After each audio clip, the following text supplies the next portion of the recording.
Shall we start? What is new topic today? Sir आपकी आवाज सही नहीं आ रही है। Exceptional handling sir.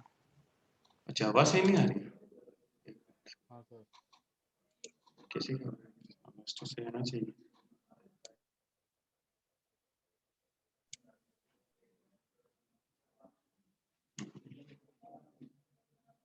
अब हेलो,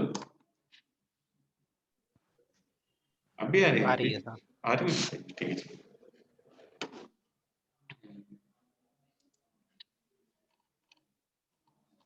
आज का टॉपिक है अपना, उसके बाद एक्सेप्शन हैंडलिंग।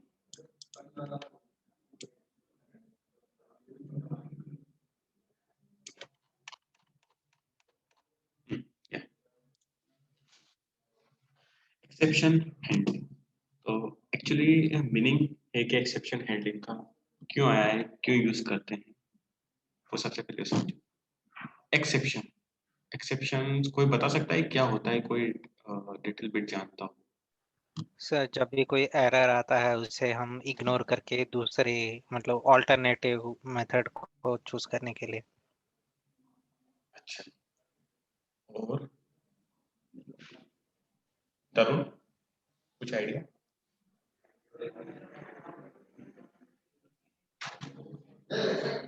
तरुण,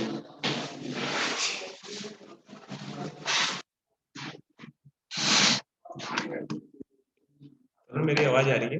नहीं आ रही है सर आपकी आवाज बहुत कट कट के आ रही है मेरे। यार, तो तुम्हारे उधर से नेटवर्क का प्रॉब्लम होगा यार, क्योंकि तरुण के इधर तो सही नेटवर्क चल रहा है, तुम्हारे उधर नेटवर्क का इश्यू हो। हाँ, नेटवर्क का इश्यू हो रहा है तुम्हारे। तरुण मेरी नवीन आपको आवाज कट करके आ रही है? क्लियर आ रही है?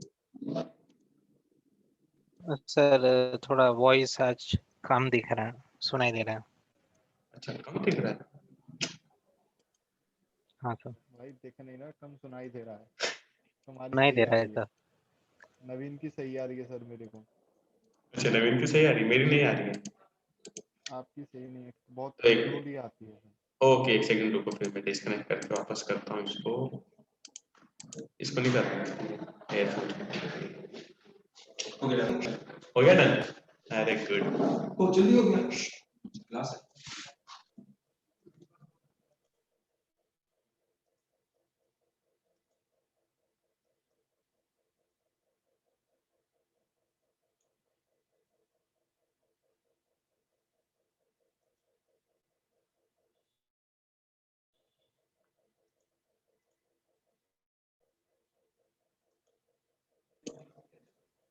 हेलो,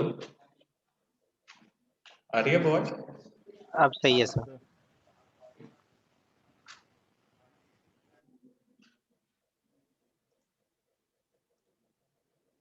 हेलो, अब सही है सर। सही आ रही है।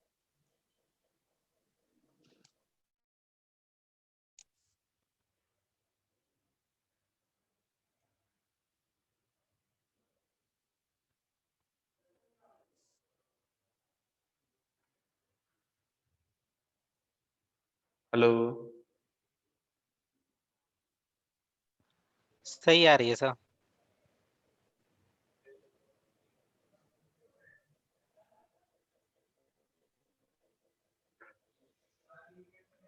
नहीं आ रही यार।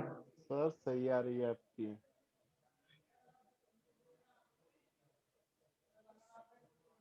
Hello, hello. ओके, हाँ आवाज आ रही सर। है ना?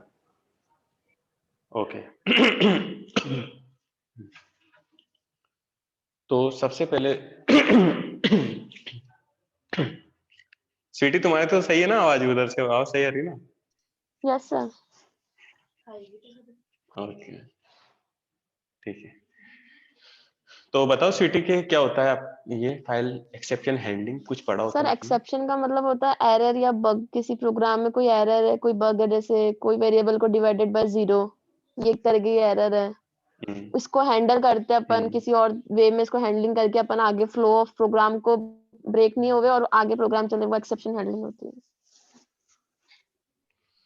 मतलब प्रोग्राम नहीं, एक्सेप्शन का मतलब समझो कि जो रन टाइम पे मशीन के थ्रू जो रन टाइम पे हमें एरर मिलती है और उसको हम अंडरस्टेबल नहीं कर पाते कि क्या एरर आ रही है, या फिर रन टाइम एरर को हम चेंज करके अपने जो यूजर फ्रेंडली एरर बना सकते हैं, हम उसको चेंज करके लिख सकते हैं एक्सेप्शन के थ्रू, वो आपका एक्सेप्शन हैंडलिंग होता है। कहने का मतलब सही है, आपका भी सही है, आपका भी सही है, टेक्निकल ऐसे बोल सकते हो आप उसको, ठीक है।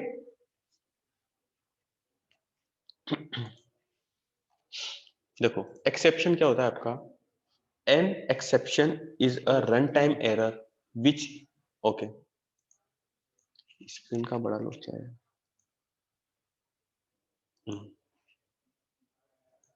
देखो exception an exception is a runtime error which can be handled by the programmer, यानी कि जो रन टाइम पे एरर आती है उसको हैंडल कौन करेगा, प्रोग्रामर। अब यहाँ प्रोग्राम हैंडल करके उसको यूजर फ्रेंडली एरर बना सकता है कि भाई ये जो रन टाइम एरर दे रहा है उसको अंडरस्टैंड नहीं कर सकता कोई भी इजीली डेवलपर या कोई प्रोग्रामर, तो उसको इजी अंडरस्टेबल बनाने के लिए हम एक्सेप्शन का यूज कर सकते हैं। वो किसके द्वारा हैंडल होगी, प्रोग्रामर के द्वारा। All exceptions are represented as a class in Python, ठीक है। एक क्लास है तो आप क्लास के थ्रू उसको एक्सेप्ट कर सकते हो। ऑल एक्सेप्शंस, जितने भी एक्सेप्शंस है वो क्लास के अंदर प्री डिफाइंड है। उसके बाद टाइप्स ऑफ एक्सेप्शन, टाइप क्या क्या हो सकते हैं एक्सेप्शंस के। देखो पहली तो एक्सेप्शन होती है आपकी बिल्ट इन एक्सेप्शन, यानी कि जो प्री डिफाइंस होती है, जो पहले से डिफाइन है उसमें वो एक्सेप्शंस होती है। तो exceptions which are already available in Python language, the base class for all built-in exceptions in base exception classes, यानी कि जो पहले से प्री डिफाइन से आपके जो, उनको किस नाम से जाना जाता है, या तो बिल्ट इन एक्सेप्शंस या फिर बेस एक्सेप्शन क्लासेस के नाम से उसको डिनोट किया गया है। सेकंड है आपका यूजर डिफाइन एक्सेप्शन। अब जो बिल्ट इन है, बिल्ट इन को हम डिफाइन करके उसको हम यूजर डिफाइन बना सकते हैं, तो उसको बोलते हैं user define exception. A programmer can create his own exceptions called user define exception, यानी कि जो बिल्ट इन एक्सेप्शन है उसको हम अंडरस्टैंड नहीं कर सकते, रीडेबल फॉर्मेट में नहीं कर सकते उसको, तो हम चेंज करके उसको यूजर डिफाइन एक्सेप्शन बना सकते हैं। उसके बाद है आपका नीड ऑफ एक्सेप्शन हैंडलिंग, यानी कि हमें जरूरत क्यों पड़ी कि एक्सेप्शन को हैंडल करने की, हमें क्यों करना जरूरी हो गया एक्सेप्शन को। देखो when an exception occurs the program terminated suddenly, अगर आपने एक्सेप्शन को हैंडल नहीं किया तो बड़े से बड़े प्रोग्राम रहेंगे, आपने 1000 लाइन का कोड लिखा है, बीच में अगर वो एरर शो हो गई, बीच में उसको टर्मिनेट कर दिया, या फिर कोई एग्जीक्यूशन आपका स्टॉप हो चुका है, चलते चलते चलते चलते उसने रन टाइम कोई एरर ऐसी थ्रो कर दी जो आपके टर्मिनेट कर सकता है प्रोग्राम को, जैसे डेटाबेस से। अब जो रन टाइम पे जो प्रोग्रामर के थ्रू एरर आती है वो तो हैंडल हो सकती है, चलो छोटे प्रोग्राम, लेकिन जब आप डेटाबेस से कनेक्टिविटी करने के बाद फिर एक्सेप्शन आती है, आपकी जो एरर आती है, अगर आपने रेक्टिफाई नहीं किया, उसको हैंडल नहीं किया हैंड टू हैंड, तो पूरे प्रोग्राम को टर्मिनेट कर सकते हैं, डिस्ट्रॉय कर सकते हैं आपके पूरे प्रोग्राम्स को। ओके, फर्स्ट लाइन का मतलब ये हो गया, सडनली टर्मिनेशन ऑफ प्रोग्राम में करप्ट द प्रोग्राम, यानी कि सडनली वो अचानक से आपका टर्मिनेट हो जाएगा प्रोग्राम और पूरे प्रोग्राम को करप्ट कर देगा, वो पूरे एरर शो कर देगा। आपका जितना प्रोग्राम है जो आपने मेहनत से किया होगा, चाहे कैसे भी कोड किया होगा उसको, तो साल 2 साल का जो मेहनत है आपके सारा करप्ट कर देगा उस प्रोग्राम को। डेटाबेस वाली जो डेटाबेस से एक्सेप्शन आती है ना, उसको हैंडल करना बड़ा मुश्किल होता है। इसलिए मैंने भी काम किया है, मैं भी लाइव प्रोजेक्ट पे जब काम करता हूँ तो मुझे बैकअप बना के रहना पड़ता है। जैसे हम क्या करते हैं, गिटअप पे प्रोग्राम बनाते हैं, जैसे गिटअप पे हमें पुल या पुश करना रहता है, कोई प्रोग्राम बना है उसका बैकअप बना लिया, फिर उस पर हमें काम करना रहता है। पहले बैकअप बना दिया, फिर उस पर काम करो, काम करने के बाद जो एरर्स आती है, आपको एरर वगैरह आती है तो ठीक है, टर्मिनेट हो जाएगा, प्रोग्राम चल रहा है, फिर बैकअप रखा ना अपने पास। इसलिए हमें लाइव करने पे ईजी रखता है, क्योंकि हम पहले से बैकअप एक नहीं 3-3 4-4 जगह उसका बैकअप बना के रखते हैं, इसलिए वो टर्मिनेट होने के बड़े चांसेस रहते हैं जब आप डेटाबेस से कनेक्टिविटी करते हो डायरेक्टली। ठीक है, उसके बाद एक्सेप्शन में case data loss from the database और अ फाइल, यानी कि आपका जो डेटा है उसे मैंने कहा था कि एक्सेप्शन आने पर आपका जो डेटा लॉस होगा वो आपके डेटाबेस से भी खत्म हो जाएगा, जो आपका पहले से प्री डिफाइंड डेटा था या पहले से आपने स्टोर किया था आपने वेबसाइट चलाकर, या जो भी डेटा आपने लिया था एक्सटर्नल यूज वाला डेटा, तो सारे को करप्ट कर देगा उस डेटा। ठीक है, तो अगर हमने उसको हैंडल नहीं किया तो आपको इन 3 जो प्रोग्राम जो मेजर प्रॉब्लम्स है उनको फेस करना पड़ सकता है। उसके बाद है एक्सेप्शन हैंडलिंग। तो एक्सेप्शन क्या होती है, देखो, try the try block contents code which में केस एक्सेप्शन, यानी कि आपको लगता है कि ये कोड है मेरा, इसमें रन टाइम एरर आ सकती है। देखो पता लग जाता है जब आप प्रोग्राम करते हो ना, इतनी प्रैक्टिस हो जाती है इंटर्नशिप में, या फिर जब आप स्टार्टिंग में जो प्रैक्टिस करते हो आपको इतना प्रैक्टिस तो हो जाता है कि आप लाइव पे जब काम करते हो तो आपको पता रहता है कि इस कोड में मेरी रन टाइम एरर आ सकती है। तो आप उस कोड को देखो, कोड में तो रन टाइम एरर जो है ही सही, उसका तो कुछ कर नहीं सकते हो, क्योंकि यार मैं चेंज करूंगा उस कोड को तो भी वो तो रन टाइम एरर आएगी सही। तो आप इससे अच्छा ये है कि जो मशीन देगी आपको रन टाइम एरर, उसको आप यूजर डिफाइन एरर के बाद या फिर उसके यूजर डिफाइन एरर को कन्वर्ट करके आप लिख सकते हो उसमें, इसलिए वो आपको एरर को हैंडल कर लेगा। तो यहाँ पर जो ट्राई है, आपको पता है कि जो चीज में एरर आ रही है, जिस कोड में एरर आ रही है उसको तो रखो आप ट्राई ब्लॉक में। 2 तरह के होते हैं, ट्राई और एक्सेप्शन। यानी कि ट्राई करता है, ट्राई देखो 2 कीवर्ड होते हैं आपके, ट्राई और एक्सेप्शन। ट्राई क्या करता है, जिसमें आपको पता है कि इस कोड में मेरे एरर आ सकती है, तो उस कोड को तो आप रख दो ट्राई वाले ब्लॉक में।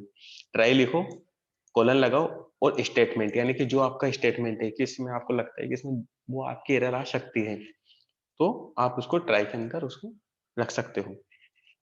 उसके बाद the try block contents code which में केसेस एक्सेप्शन, यानी कि आपको पता है कि हाँ वो एरर आ सकती है तो आप ट्राई में रखो, और जो एरर देगा वो रन टाइम, उसको आप एक्सेप्शन में हैंडल कर सकते हो।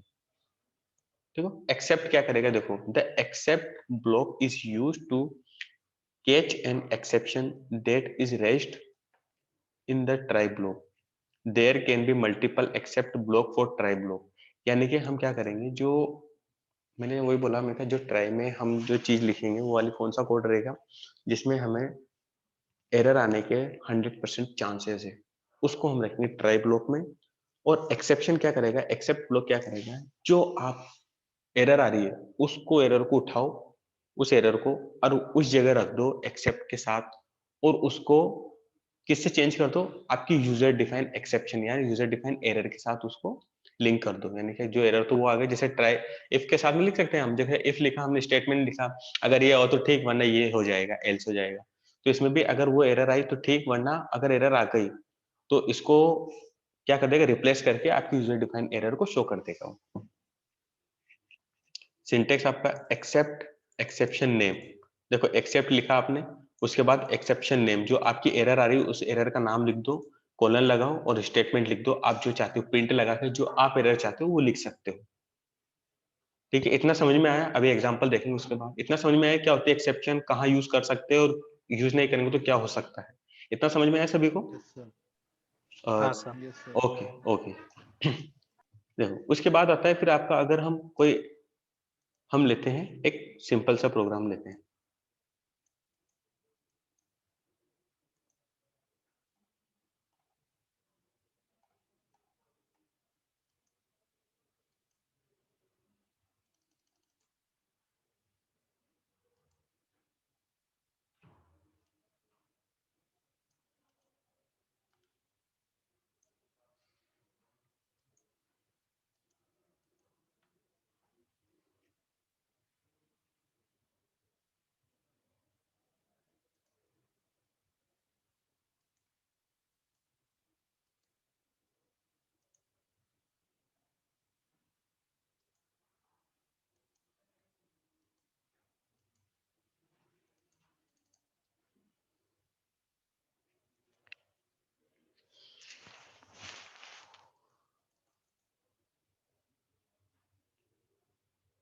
अरे हो गया।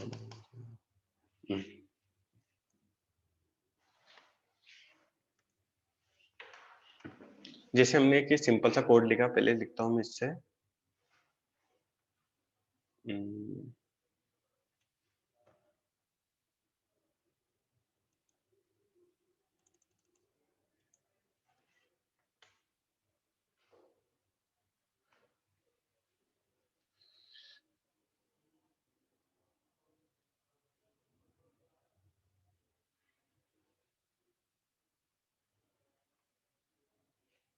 मैंने लिख दिया यहाँ पर 5 लिख दिया।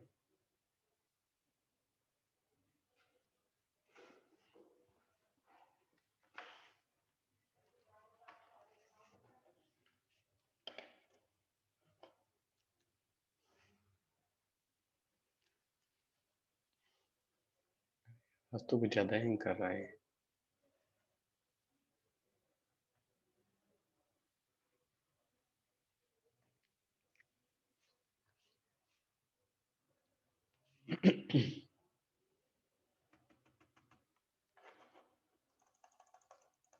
आज हो क्या रहा है इसमें?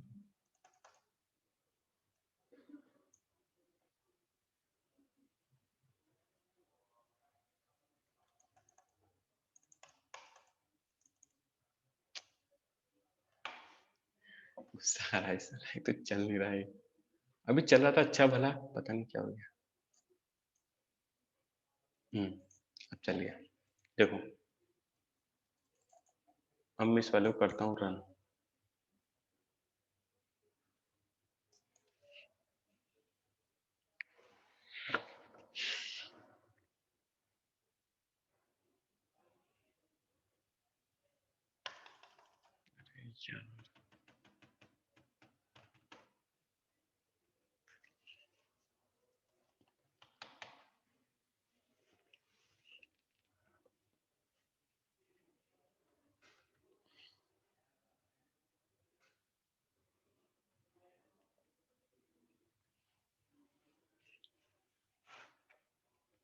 कल से सिस्टम चेंज करना ही पड़ेगा मुझे।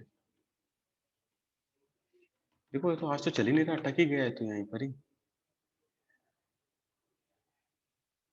चलो जब तक ये चलता है इधर बता देते हैं।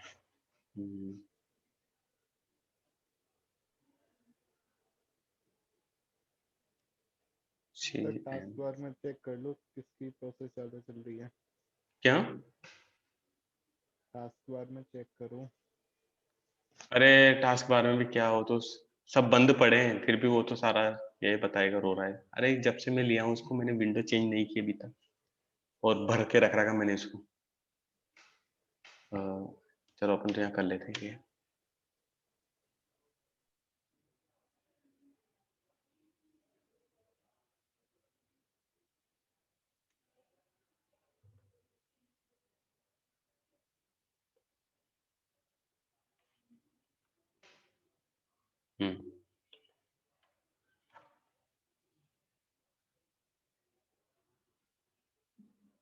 जिस इस वाले को मैंने किया सिंपल वे में, जैसे ये तो सिंपल वे हो गया आपका। चलो कि 10 बी में 20 डाला, 5 डाला, और ये वाला अगर मैंने ये डबल डाल दिया तो क्या करेगा यहाँ पर, किसी को पता है?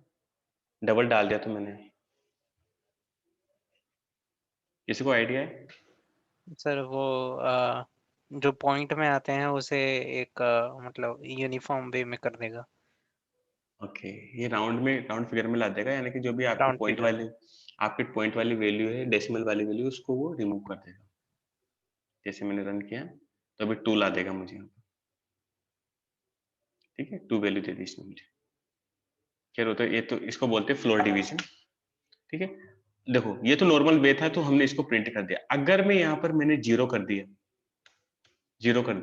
तो अभी डिवाइडेड बाय है क्या? डिवाइड बाय होगा क्या? नहीं होगा यहाँ पर। अब ये करेगा आपको कौन सी, यहाँ पर देखेगा वो रन टाइम एरर दे देगा। वो रन टाइम एरर उसने दिया 0 डिवीजन एरर।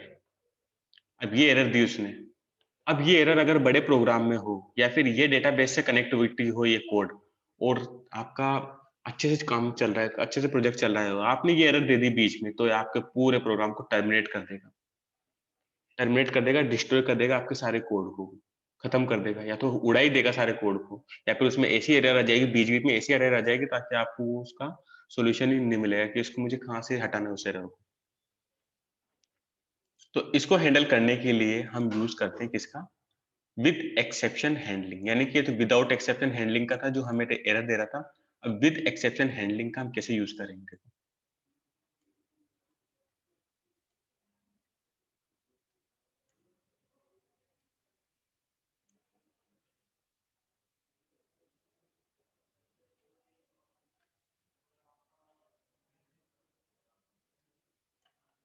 ठीक है, जैसे ये वो सेम लिया। अब देखो ट्राई ब्लॉक, अब जो वाला ऑपरेशन था आपका ये वाला operation a divided by b, अब ये हमें क्या कर रहा था, ये हमें क्या एरर शो कर रहा था।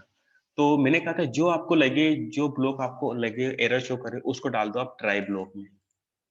ये d लिया equal to a divided by b किया, यहाँ भी सेम ये वाला कोड किया और प्रिंट d किया, यहाँ पर ये प्रिंट d किया इनसाइड ट्राई।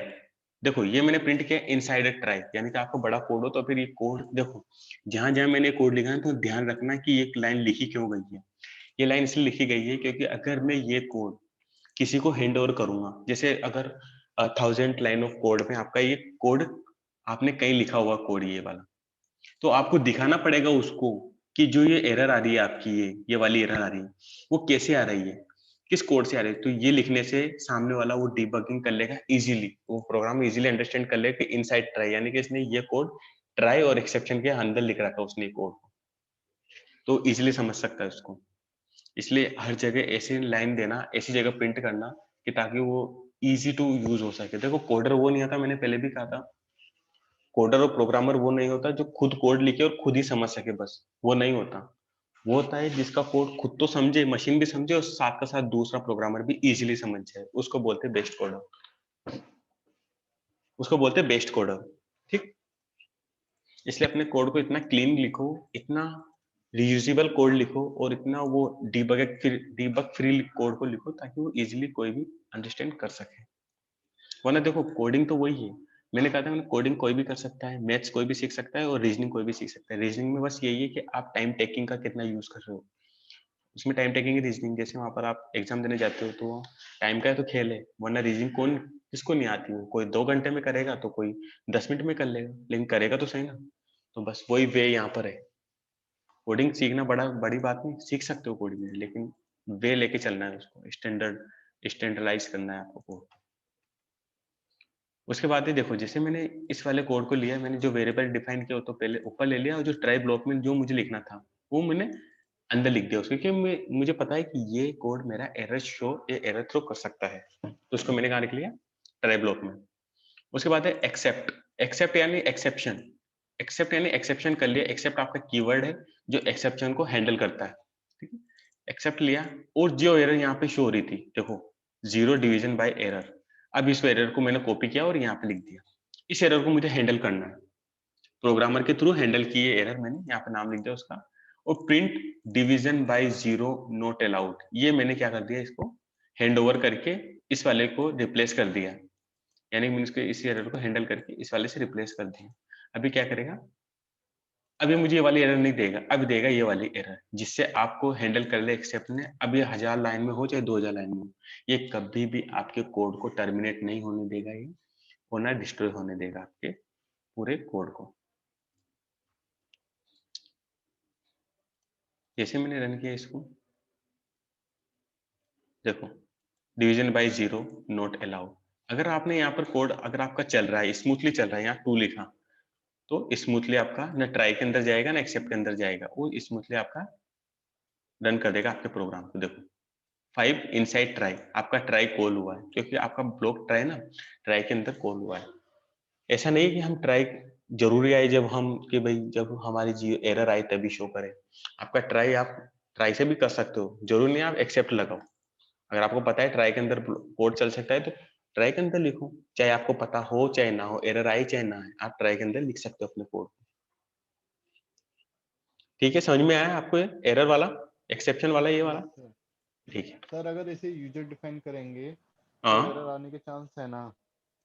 किसको यूजर डिफाइन? यूजर तो कौन कुछ सा भी वाला? डाल सकता है वो तो, अगर यहाँ पे यूजर डिफाइन कीवर्ड करेंगे। यूजर डिफाइन तो आपका ये 2 कोड रहेंगे ना, आपको यहाँ से डालेगा वो तो हैंडल तो बाद में करेगा ये वाला तो। जैसे अगर जैसे यूजर डिफाइन ने यहाँ पे डाल दिया, जैसे मैंने यहाँ यूजर डिफाइन कर दिया इस कोड को, जैसे मैंने कर दिया a equal to int input input enter a number और यहाँ पे कर दिया b। ठीक है, अभी हो गया आपका यूजर वाला डिफाइन। अब यहाँ पे यूजर जो भी इनपुट डालेगा उससे मतलब नहीं है। अगर उसने गलत नंबर डाला तभी वो करेगा। जैसे मैंने डाल दिया 10, फिर दूसरा नंबर डाला 2, तो ये बेसिकली आपका रिजल्ट आ जाएगा। अगर उसने डाल दिया आपसे 10 डाला और 0 डाल दिया, तो यहाँ वो उसमें चला जाएगा और आपको एरर दे देगा डिवीजन बाय 0 नॉट अलाउड। तो ये अंदर अंदर हैंडल कर लेगा ना इसको। भाई ट्राई के अंदर गया आपका कोड, ये ए वाला जो ए बी गया वो ट्राई के अंदर गया, ट्राई ने उस कोड को हैंडल कर लिया। अगर उसने सही दिया तो ठीक है, ट्राई के अंदर रहेगा। उसने अगर गलत दिया तो एक्सेप्ट उसको हैंडल कर लेगा, डिवीजन बाय 0 उसकी एरर होगी तो उसको हैंडल करके वो इधर रिसोल्व कर देगा उसको। ये कहना चाहते थे ना? ये तो वही बोला था कि यूजर तो कुछ भी कर सकता है ना, ये तो हमें करके चलना पड़ेगा ना। समझा नहीं मैं यार, वो आवाज कट गई, क्या बोलो दोबारा? सर ये बोल रहा हूँ, हमें तो ये हाँ। करके चलना पड़ेगा ना। हाँ ये करके, हाँ ये तो करके चलना पड़ेगा ना अपन को, जब तो बेस्ट कोडर कहलाएगा वो। देखो चीजें तो हमें सारी आसान से आसान बनानी है। जैसे अब गूगल का देख लो, आप गूगल असिस्टेंट का, उसने सारी चीजें जो मशीन लर्निंग का यूज करना था कर लिया उसने बैकएंड में। अब हम जो वॉइस रिकॉग्नाइज करते हैं, गूगल असिस्टेंट जो चीज बोलते हैं वही सामने ओपन करके दे देता ना हमें, चाहे कुछ भी बोलो। तो उसने सारी चीजों को हैंडल करके रख लिया अंदर। उसने ट्राई कैच में जो भी चीज डालना तो कर लिया। अब जो चीज उसको इनपुट नहीं मिलती है तो सॉरी बोल देता ना वो, I could not find this your word या फिर दिस योर क्वेरी, कर देता ना वो। Yes sir. क्लियर हुआ? यस। तरुण डाउट हो तो बताओ भी, क्लियर हुआ या नहीं हुआ? नहीं है सर। ओके क्लियर है ठीक, सर। ठीक है चलो क्लियर है तो ओके। नवीन, स्वीटी क्लियर है आपके? हाँ सर क्लियर है। ओके देखो, उसके बाद आता है आपका एल्स स्टेटमेंट।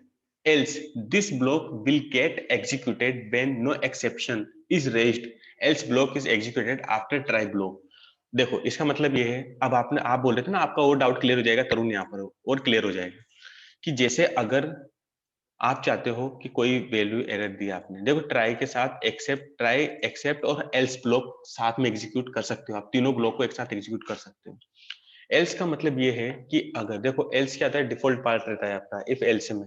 अगर कोई इफ वाला कंडीशन फॉल्स हुआ तब जाके आपका एल्स ब्लॉक एग्जीक्यूट होगा, वरना एग्जीक्यूट नहीं होगा। वो ट्राई उसके इफ के अंदर ही रह जाएगा अगर ट्रू होगा तो वैसा ही सेम यहाँ पर है कि आप अगर ट्राई के अंदर जो भी चीज लिख लो, जो भी चीज लिखा है आपने ट्राई के अंदर, ठीक है, अगर वो सही हुई तो ठीक है, ट्राई के अंदर ही वो एग्जीक्यूट होकर आपको सही रिजल्ट दे देगा।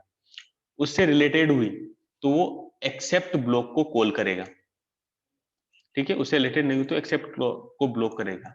बट लेकिन अगर आपने एल्स को लगा दिया तो आपका वो प्रिंट करेगा ही करेगा एल्स ब्लॉक। देखो this block will get executed when no exception is raised, else block is executed after try block. यानी कि अगर आपका इस ब्लॉक नहीं कॉल होता है तो इसके बाद वो डायरेक्ट आपका एल्स ब्लॉक जरूर एग्जीक्यूट होगा। अब इसका मतलब ये है, जैसे आप कोई प्रिंट नहीं देना चाहते हो, प्रिंट को हटा देना चाहते हो, तो आप अगर देना चाहते हो कि ट्राई ब्लॉक के बाद कोई एक मैसेज आए, कोई सा मैसेज हो कि वो जैसे ट्राई ब्लॉक कॉल हो जाए वैसे उसी तरह ट्राई ब्लॉक के साथ ही आपका एल्स ब्लॉक कॉल हो जाए, आप ऐसा उसमें मैसेज देना चाहते हो तो आप दे सकते हो, इजिली दे सकते हो। क्योंकि जब आपका ट्राई ब्लॉक एग्जीक्यूट हो जाएगा, सक्सेसफुली डन हो जाएगा, तो आप एल्स में वो मैसेज दे दो कि जो है इनसाइड एल्स आपका कॉल हो रहा है, या फिर इनसाइड ट्राई कॉल होने के आफ्टर ट्राई कॉल होने के बाद आपका एल्स ब्लॉक कॉल हो रहा है, ऐसे दे सकते हो।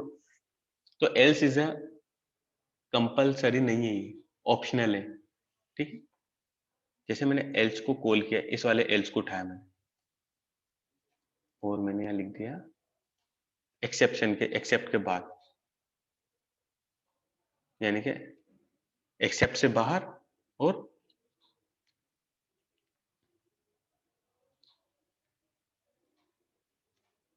स्प्रिंट को मैंने हाइड कर दिया। अब देखो जैसे ये रन होगा आपका ये कोड, तो तीनों में करके दिखाता हूँ पहले।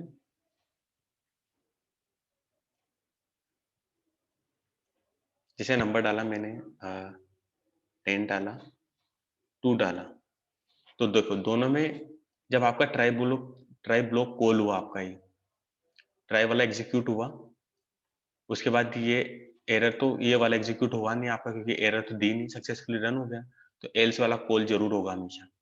ट्राई के साथ। देखो दो, ये ट्राई इनसाइड ट्राई और इनसाइड एल्स।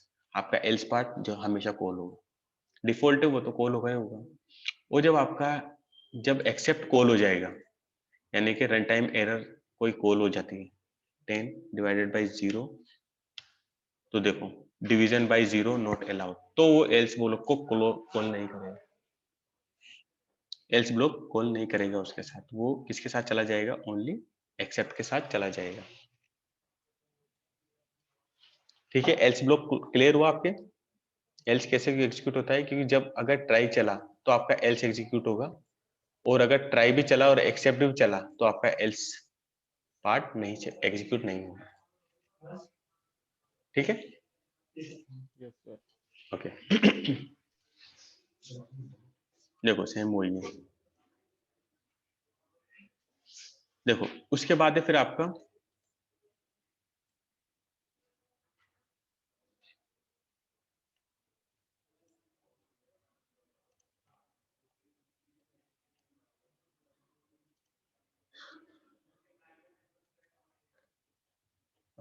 इसी में देख लेते हैं, या डिवीजन बाय 0 लिखा, उसके बाद मैंने लिखा किसको, एज 0 को। ठीक है, एज 0 से मैंने इसको कॉल कर लिया। अब अगर मैं कॉल करता हूं इसको print प्रिंट ऑफ, एज का मतलब पता है ना, एलाइजिंग कर देना, यानी कि इसका शॉर्ट रूप कर देना।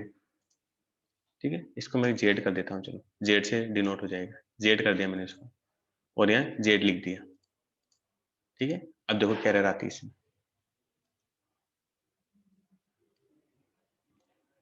एंटर नंबर 10 0 लिखा, तो देखो डिवीजन बाय 0 और डिवीजन बाय 0 नॉट अलाउड।